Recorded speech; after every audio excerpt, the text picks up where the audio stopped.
நாலு நட்சத்திர பிரகாரம் எண்ணி எண்ணி வர வர கஷ்டத்தை மழை போல இருந்ததெல்லாம் பனி போல தீக்கிற நேரம் வந்துருச்சுடாயப்பா. மனக்குழப்பம் அடைய வேணாம், மன சிந்தனையும் எங்களுக்கு வேணாம்.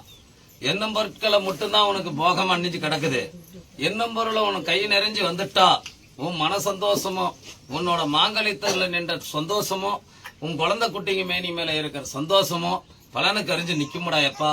எப்பா கண்ணுக்கு அறிஞ்ச பிரகாரம் உனக்கு காவலா வந்து இந்த வனகாட்டு முனீஸ்வரனும் அகலத்துல சுரந்து நடனமிட்டு ஈரோல லோகத்தையும் கட்டி ஆள்ற மதுரை வீரனும் அருள் புரிஞ்சு பொம்மியம்மா வெள்ளையம்மாளோட அகலத்துல சுரந்து பாவனை கண்ட கணக்கு பிரகாரம் நீந்து போகாம அகலத்துல சுரந்து நடனமிட்டு உன் அரண்மனைக்குள்ள ஜோதியா வந்து உட்கார்ந்து இருக்கிறாங்கடா எப்பா. எப்பா கேட்ட வரத்துல சச்சிறுவடைஞ்சு நீதிக்கும் தர்மத்துக்கும் நில நட்டு பலனுக்கு அறிஞ்ச கணக்கு பிரகாரம் எண்ணும் பொருட்கள் தானே உனக்கு அதிபதியா வேணும். எண்ணும் பொருட்கள் தானடா உனக்கு நிலையா கொண்டு வரணும். எப்பா எண்ணும் பொருட்களால எந்த ஒரு சொச்சமும் இல்லாம எண்ணும் பொருட்கள் உன் கை நிறைஞ்சு வந்துருச்சுன்னா உன் மனப்பக்குவம் எல்லாம் மன நிம்மதியோட மனப்பித்தம் பிடிக்காம மன வாழ்வாதாரத்தோட வாழ்ந்து வந்துருவில்லடா. மனப்பக்குவத்துக்கு நிலையா கொண்டு வர உனக்கு எந்தெந்த மாதிரி உத்தரவு வேணும்னுட்டு இந்த வனங்காட்டு முனீஸ்வரனையும் எண்ணி இருக்கிற மதுரை வீரனையும் பலனுக்கு அறிஞ்சு கூப்பிடு. நிலையா கொண்டு உனக்கு உத்தரவாத பிரகாரம் நான் உனக்கு காட்சி அளிக்கிறேன்டா எப்பா.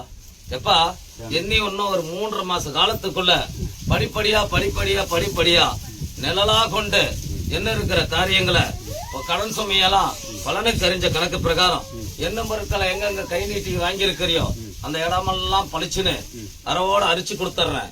எண்ணி இருந்த உங்ககிட்ட வாங்கி இருக்கிற கணக்கு எல்லாம் எண்ணம் பொருட்களை இன்னும் ஒரு 2.5 வருஷ காலத்துக்குள்ள உன் அரண்மனைக்கு எல்லாத்தையும் சலி போட எடுத்துட்டு வந்து செலுத்த சொல்லிடுறேன்டா.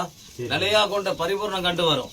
எனக்குன்னு ஒரு ஆட்டுக்கடாவை பலனுக்கு அறிஞ்சு இந்த 4 நட்சத்திரத்துல கணக்கு பிரகாரம் எனக்கு வாங்கி கொடு. என்னைக்கு அதை நிறைவேற்றி கொடுக்கறனோ அது பலனுக்கு அறிஞ்சு என் கால் பாதத்துக்கு சரணம் அடிடா அன்னைக்கு. சரியா?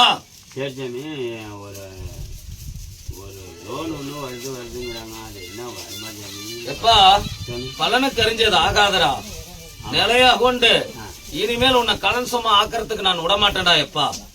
எப்பா கருவோட அறுத்து கொடுத்து பலனுக்கு அறிஞ்சு இன்னும் 95 நாளைக்குள்ள பலனுக்கு அறிஞ்ச கணக்கு பிரகாரம் உன் பணி சுமையும் உன்னோட கடன் சுமையும் பலனுக்கு அறிஞ்சு பளிச்சுன்னு எடுத்து கொடுக்கறதான்னு சொல்லிட்டேன். தீர்த்து கொடுக்கறதான்னுட்டேன். விமோசனத்தை பட்டு பலனுக்கு வந்து கொடுக்கறதான்னுட்டேன். அதே ஒரே ஒரு உத்தரவு தான் என்னோட உத்தரவு. சொல்லி போட மாறி வராதரா. மதுரை வீரனே உன அனுகிரகத்துல நின்று நடனமிட்டு வருமா. மதுரை வீரனே போற்றின்னு அழைச்சிடா. உன்னோட கஷ்டத்தை அனைத்தும் நீக்கி கொடுத்து பலனுக்கு அறிஞ்சு கொடுத்துருவான். எப்பா எப்பா 5 கனியா கொடுடா.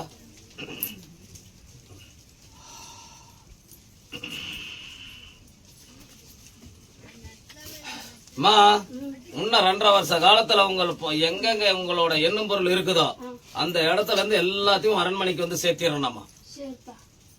இது சத்தியம் மாறாதாம்மா. 4 கால பொருளை மட்டும் வாங்கி விடுங்கம்மா.